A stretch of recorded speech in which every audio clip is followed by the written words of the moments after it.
War Machine. Your auto attacks generate 10% more rage. Killing an enemy instantly generates 10 rage and increases your movement speed. Not too shabby. Endless Rage. Gains 6 rage whenever you enrage.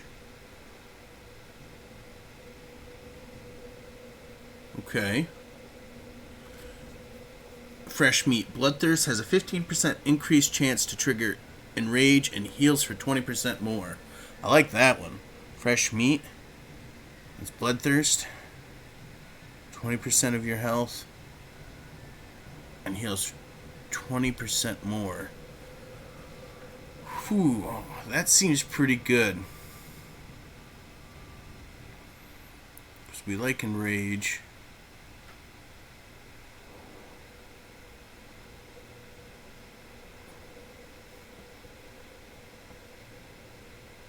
I'm not sure about that.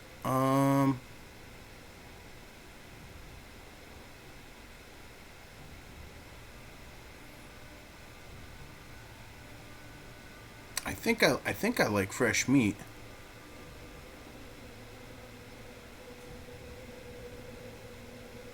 This gains me more rage and movement speed, which is nice.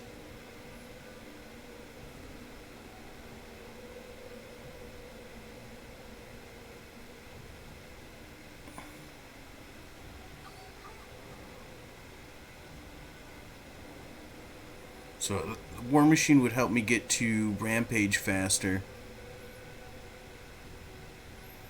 Which is essentially what I want to do, I think.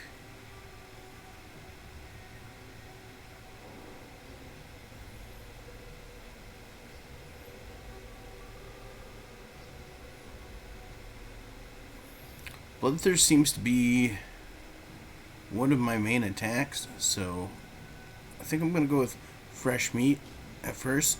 You can change these at any place where you gain rested state, so it's not permanent. We'll just go with this one for now. It'll help giving us a little more healing, which I think will be good for our solo mission. Okay, so we got Amberstone Ranch. Oh, the cooking quest that we have from before. Alright, so we'll head to the ranch. We also hit level 15, which is pretty awesome. That was kind of our goal. Yeah, I think we'll